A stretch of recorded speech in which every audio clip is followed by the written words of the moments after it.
Assalamualaikum warahmatullahi Warahmatullahi wabarakatuh. wabarakatuh. Sebelumnya izin memperkenalkan diri, saya Desi Fitriani dengan NPM 2011021039.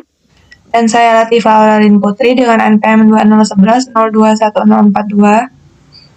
Di sini kami akan mengestimasi model regresi dengan respon kualitatif melalui program eView 10. Di sini kami menggunakan data bab 10 1 buku Agus Widarjono, yang mana data tersebut Y sama dengan probabilitas memiliki rumah, 1 itu memiliki rumah dan 0 untuk belum atau tidak memiliki rumah.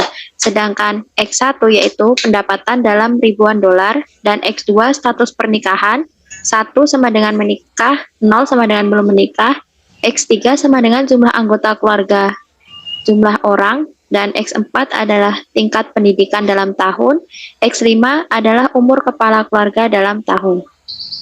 Jadi untuk membuat work file di Fuse, kita pilih file, kemudian pilih new, dan pilih work file, atau dapat juga dengan menekan tombol CTRL plus N. Di sini karena data yang kita gunakan merupakan data cross section, kita pilih unstructured atau undate. Kemudian banyak yang observasi adalah 1000. Klik OK. Setelah itu kita buka data di Excel. Berikut merupakan data tabel 10.1 buku Agus Widarjono. Kita blok seluruh variabel termasuk variabel Y karena merupakan variabel kualitatif. Setelah itu kita copy. Setelah kita copy data dari tabel Excel, kemudian untuk membuat sebuah grup di eViews, kita pilih Quick, kemudian kita pilih Empty Group atau Edit Series. Setelah itu kita arahkan kursor ke yang paling atas, kemudian kita pastikan data yang sebelumnya telah di-copy. Setelah itu untuk menyimpan grup ini kita klik name, kemudian kita beri nama grup 1. Setelah itu untuk mengestimasi dalam model LPM, yaitu model estimasi LPM yang mengasumsikan bahwa probabilitas bersifat linier terhadap variabel penjelas. Kemudian kita klik Proc, Make Equation, estimasi model LPM sama dengan model OLS seperti biasa. Kita tempatkan konstanta di sebelah variabel Y. Setelah itu klik OK. Setelah muncul hasil estimasi, kita klik name untuk menyimpannya. Kita beri nama equation 01 underscore LPM. Setelah tersimpan, kemudian kita akan interpretasi di dalam Word. Kita copy terlebih dahulu hasil estimasinya. Kemudian kita pastekan di dalam Microsoft Word. Kemudian kita pastekan di kursor ini. Nah, diperoleh hasil seperti ini. Setelah itu akan diinterpretasikan oleh Latifah. Baik, saya di sini akan menginterpretasikan hasil dari model LPM. Model LPM itu mengasumsikan bahwa probabilitas bersifat linier terhadap variabel penjelas. Misalnya kita akan menganalisis sebuah keputusan sebuah keluarga untuk membeli rumah atau tidak. Di sini berdasarkan hasil estimasi, kita dapatkan koefisiennya adalah sebesar min 0,35497, X1 sebesar 0,000715, X2 sebesar 0,226339, X3 sebesar 0,013897, X4 sebesar 0,023320, dan X5 sebesar 0,009905. Dan di sini dapat dilihat bahwa probabilitasnya menunjukkan bahwa variabel X1, X2, X4, dan X5 adalah signifikan terhadap variabel terikat, yaitu variabel Y, berupa variabel dummy, yaitu keputusan akan membeli rumah atau tidak. Nah, di sini semua probabilitas X1, X2, dan X4, dan X5 adalah sebesar 0,0000, sedangkan untuk variabel X3, yaitu tingkat pendidikan, memiliki probabilitas 0,2368, yang berarti variabel tersebut memiliki pengaruh yang positif namun tidak signifikan terhadap variabel terikat. Jadi di sini kita akan mencoba menginterpretasikan hasil dari persamaan yang telah kita kerjakan. Yang pertama adalah konstanta, yaitu sebesar negatif 0,354927, menunjukkan ada besar probabilitas memiliki rumah ketika seluruh variabel bebas adalah 0. Karena nilai probabilitas tidak pernah negatif, maka kita anggap nilainya adalah 0.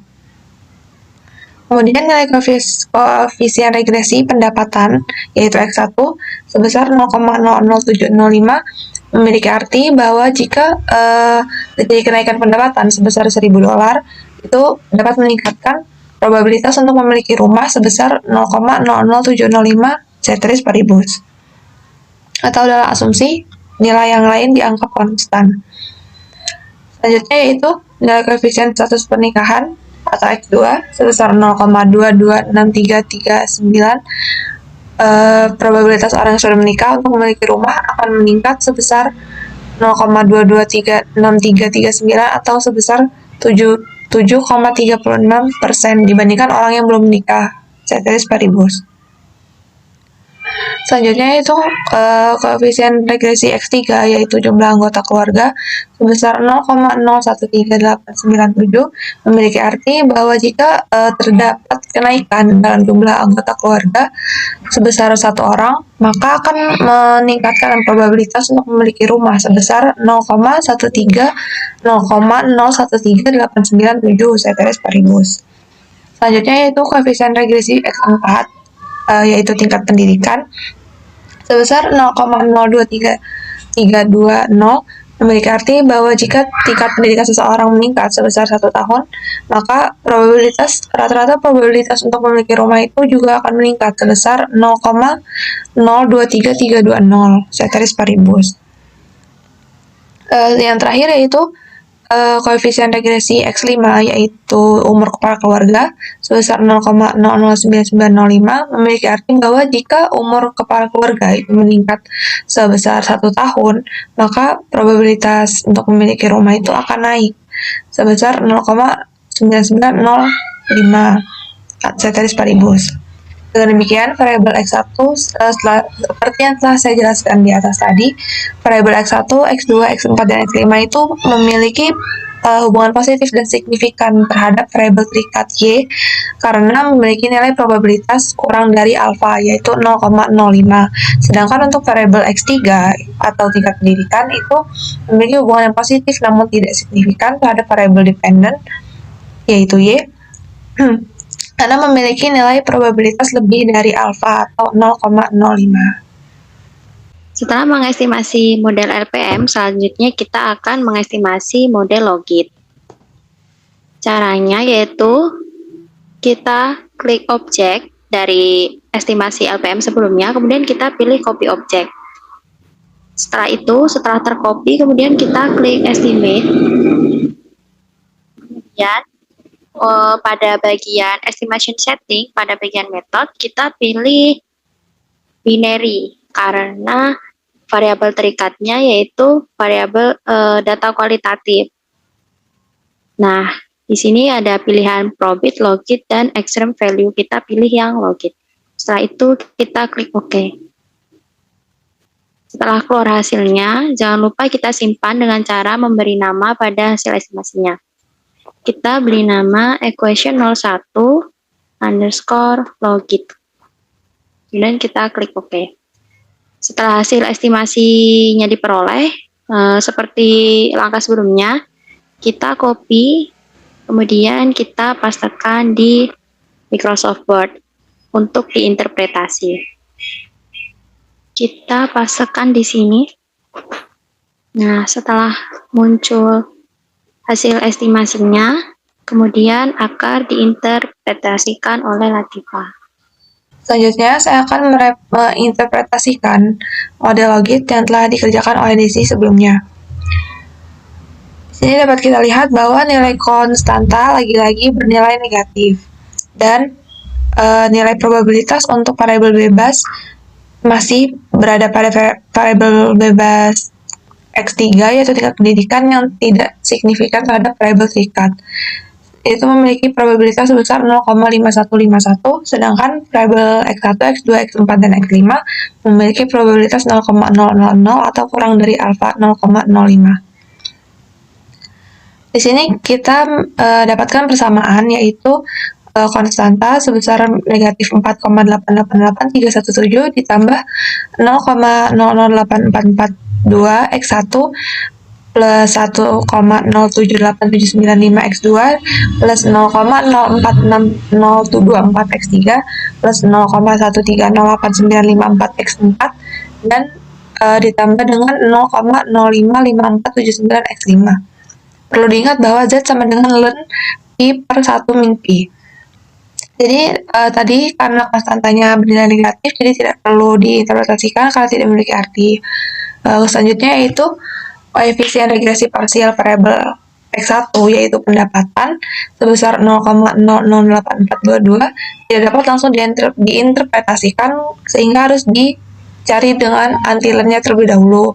Diperoleh antilen dari X1 sebesar 0,008422 yaitu 1,00845 yang menyatakan bahwa setiap kenaikan pendapatan sebesar $1.000 akan meningkatkan probabilitas untuk membeli rumah sebesar 1,00845 atau sekitar 0,84%, ceteris paribus. Yang selanjutnya yaitu koefisien regresi parsial variabel X2 berupa status menikah. Sama, tidak dapat langsung diinterpretasikan, melainkan harus dicari antilennya terlebih dahulu. Diperoleh antilen dari X2 1,078795 adalah sebesar 2,941 yang menyatakan bahwa orang yang telah menikah itu memiliki probabilitas untuk memiliki rumah lebih besar dibanding orang yang belum menikah, yaitu sebesar 2,941 atau sekitar 194% dibandingkan orang yang belum menikah, ceteris paribus. Yang selanjutnya yaitu koefisien regresi parsial X3 yaitu jumlah anggota keluarga sebesar 0,046024 tidak dapat langsung diinterpretasikan juga. Ya, sama caranya seperti sebelumnya, yaitu harus dicari dengan antilennya terlebih dahulu dan diperoleh antilen dari X3 yaitu 1,0470 yang menyatakan bahwa setiap kenaikan jumlah anggota keluarga itu sebesar satu orang akan meningkatkan probabilitas sebuah keluarga untuk memiliki rumah atau tidak akan naik sebesar 1,0470 atau sekitar 4,7%, ceteris paribus.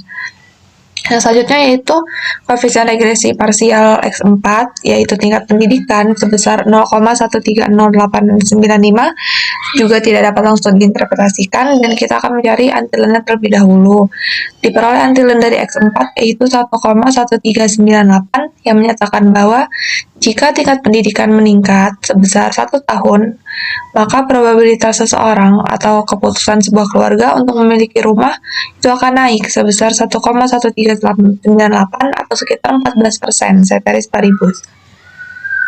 Yang selanjutnya atau yang terakhir yaitu koefisien regresi parsial X5 berupa umur kepala keluarga itu juga sebesar 0,055479 tidak dapat langsung diinterpretasikan dan harus mencari antilennya terlebih dahulu juga sehingga diperoleh antilen dari X5 yaitu 1,0570 yang menyatakan bahwa jika umur kepala keluarga bertambah 1 tahun maka keputusan sebuah keluarga untuk memiliki rumah atau tidak itu juga akan naik sebesar 1,0570 atau sekitar 5,7%, ceteris paribus.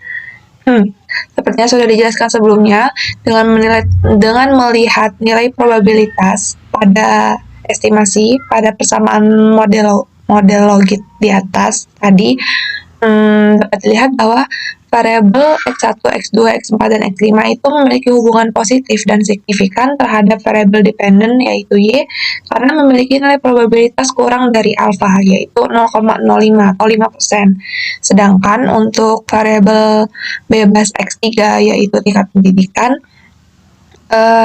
dilihat dari nilai probabilitasnya lebih dari nilai alfa atau 0,05 sehingga walaupun dia memiliki hubungan positif terhadap variabel dependen atau Y, tetapi tidak memiliki hubungan yang signifikan. Kemudian selanjutnya kita akan mengestimasi model probit. Caranya sama dengan model logit sebelumnya, yaitu kita akan buka model logit, kemudian objek, copy objek, kemudian pada estimate kita ganti binary estimation method dengan probit. Nah, ini adalah hasil dan perbedaan hasil dari model probit dan logit. Ini adalah model logit dan ini adalah model probit. Setelah itu, kita akan menyimpan dengan nama X probit.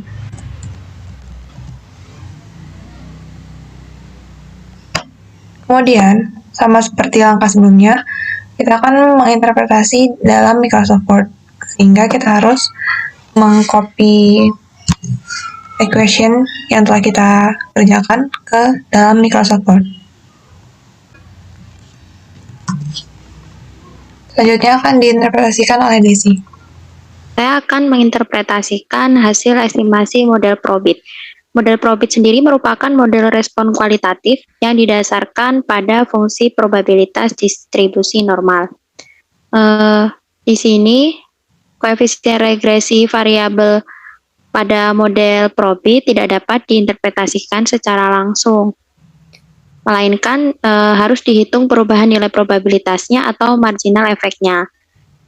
Diperoleh persamaannya sebesar Z sama dengan min 2,806179 ditambah 0,003995x1 ditambah 0,01370x2 ditambah 0,0376337x3 ditambah 0,0763544x4 ditambah 0,031372x5.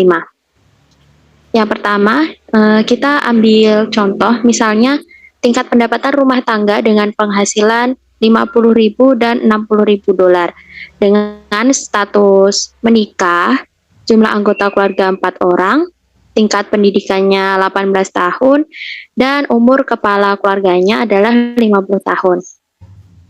Di sini nilai probabilitas jika pendapatan rumah tangga 50.000 dolar dan 60.000 dolar dapat dihitung sebagai berikut. Pertama, kita masukkan persamaan tadi, kemudian kita kalikan dengan masing-masing nilai variabelnya. Misalnya tadi untuk variabel X1 yaitu tingkat pendapatan, yang pertama adalah 50 dolar, yaitu dengan cara koefisien regresinya 0,004 dikali dengan 50. Kemudian untuk variabel X2 yaitu status menikah dengan koefisien regresi sebesar 0,661 dikalikan dengan 1 karena sudah menikah.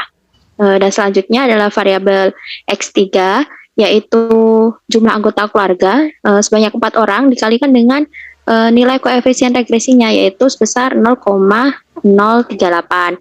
Begitupun selanjutnya pada variabel X4 yaitu tingkat pendidikan yaitu 18 tahun kita kalikan dengan koefisien regresi variabel X4 yaitu 0,076.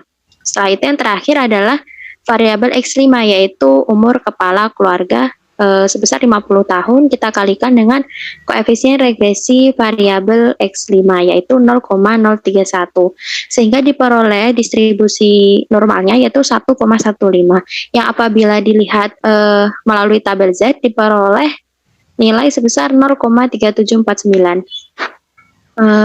Untuk selanjutnya yaitu dengan besarnya pendapatan 60 dolar. Jadi caranya sama dengan sebelumnya, namun untuk variabel X1 yaitu tingkat pendapatan kita kalikan dengan 60 dolar sehingga diperoleh distribusi normalnya 1,19 atau bernilai sebesar 0,3830. Jadi jika terjadi kenaikan pendapatan rumah tangga dari 50.000 dolar menjadi 60.000 dolar dengan status menikah, jumlah anggota keluarga yang 4 orang, tingkat pendidikannya 18 tahun dan umur kepala keluarga adalah 50 tahun, maka probabilitas memiliki rumah akan naik sebesar 0,081 atau naik sebesar 0,81%.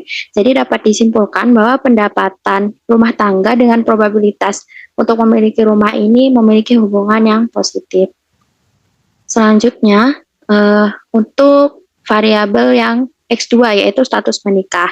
Di sini kita ambil tingkat pendapatan rumah tangga dengan penghasilan $50.000 dengan status belum menikah dan telah menikah.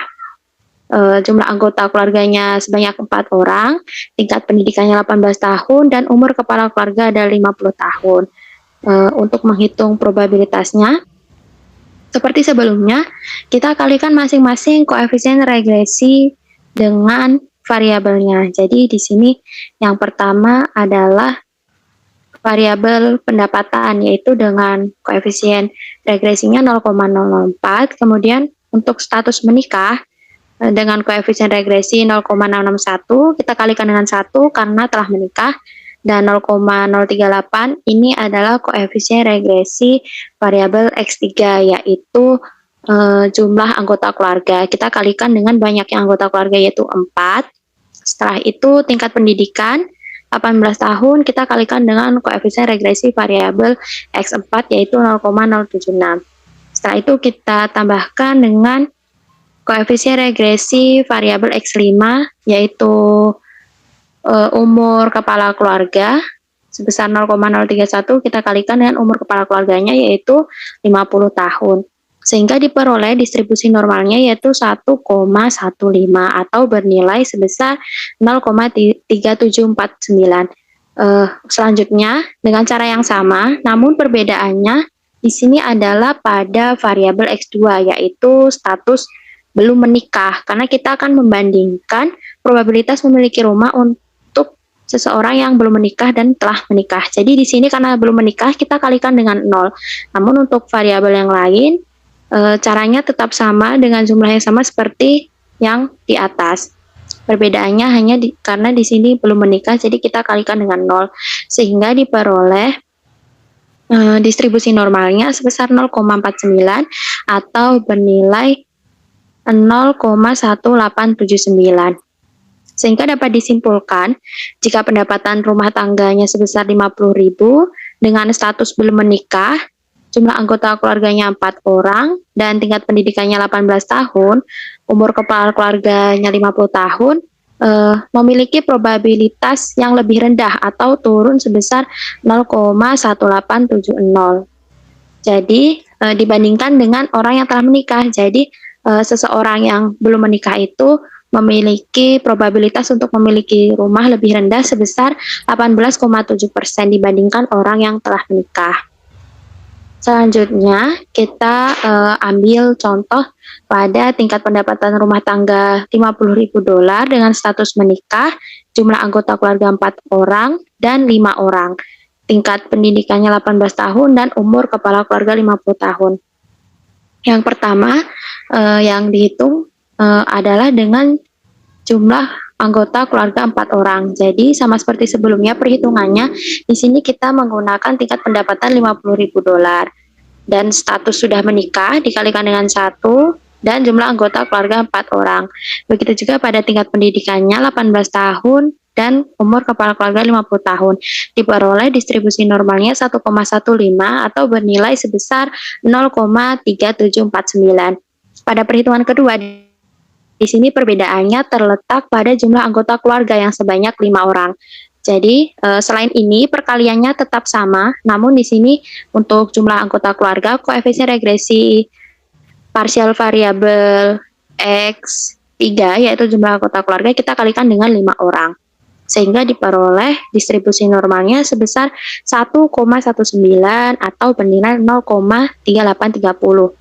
Sehingga dapat disimpulkan, jika pendapatan rumah tangganya itu $50.000 dengan status menikah, jumlah anggota keluarga meningkat dari 4 orang menjadi 5 orang, dengan tingkat pendidikan 18 tahun dan umur kepala keluarga adalah 50 tahun, probabilitas memiliki rumah akan naik sebesar 0,081. Sehingga kenaikan jumlah anggota keluarga ini akan meningkatkan probabilitas untuk memiliki rumah sekitar 0,81% ini. Semakin banyak jumlah anggota keluarga, maka probabilitas untuk memiliki rumah juga akan meningkat. Selanjutnya, kita ambil contoh dengan tingkat pendapatan rumah tangga $50.000, status menikah, jumlah anggota keluarga 4 orang, tingkat pendidikan 18 tahun dan 20 tahun, serta umur kepala keluarganya 50 tahun. Nah, nilai probabilitas jika tingkat pendidikannya yang awalnya 18 tahun dan 20 tahun ini masing-masing adalah sebagai berikut.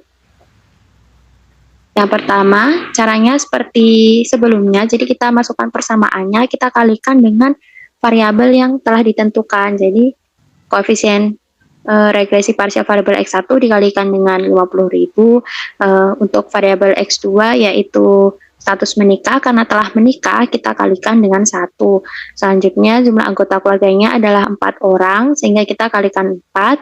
Dan untuk variabel X4 yaitu tingkat pendidikan 18 tahun dan umur kepala keluarga adalah 50 tahun.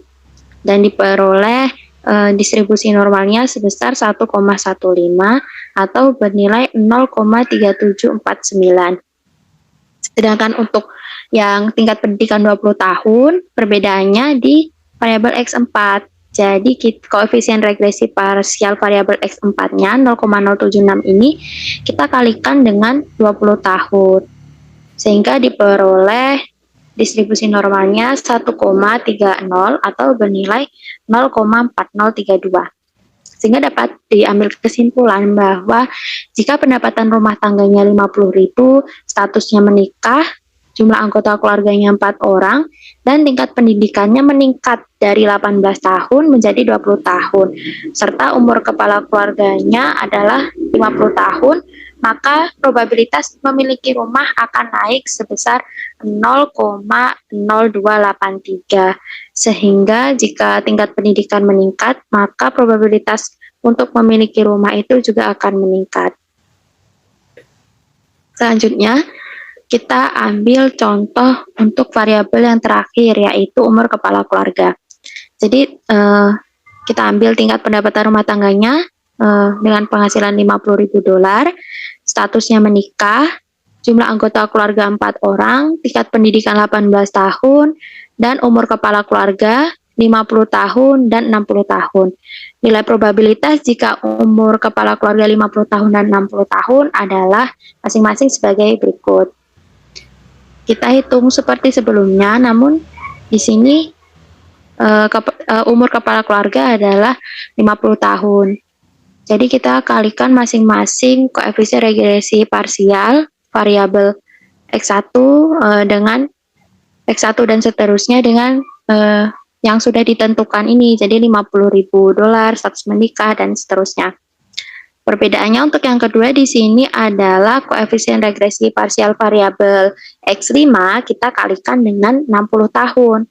Karena di sini kita akan membandingkan probabilitas memiliki rumah untuk orang yang sudah menikah, penghasilannya $50.000, jumlah anggota keluarganya 4 orang, tingkat pendidikan 18 tahun, dengan umur kakak 50 tahun dan 60 tahun, sehingga perbedaannya hanya terletak di sini.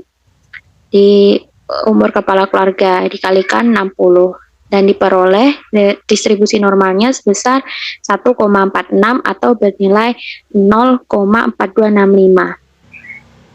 Sehingga dapat diambil kesimpulan, jika pendapatan rumah tangga $50.000 dengan status menikah, jumlah anggota keluarganya 4 orang, tingkat pendidikannya 18 tahun, dan umur kepala keluarga bertambah dari 50 tahun menjadi 60 tahun, maka probabilitas memiliki rumah akan naik sebesar 0,0516 atau sebesar 5,16%. Jadi semakin tua atau bertambah umurnya kepala keluarga, maka probabilitas memiliki rumah akan meningkat. Terakhir, di sini variabel X1, X2, X4, dan X5 menunjukkan hubungan positif signifikan pada alfa 5%, yang ditunjukkan dengan nilai probabilitas yang kurang dari 5%. Nah, seperti yang dapat kita lihat di sini, probabilitas masing-masing variabel X1, X2, X4, dan X5 bernilai kurang dari nilai alfa 0,05%. Namun untuk variabel X3 menunjukkan hubungan yang positif namun tidak signifikan karena nilai probabilitasnya lebih dari nilai alfa 0,05%, yaitu sebesar 0,3596. Sekian penjelasan dari kami. Apabila terdapat kesalahan, kami mohon maaf. Kami ucapkan terima kasih. Assalamualaikum warahmatullahi Wassalamualaikum wabarakatuh. warahmatullahi wabarakatuh.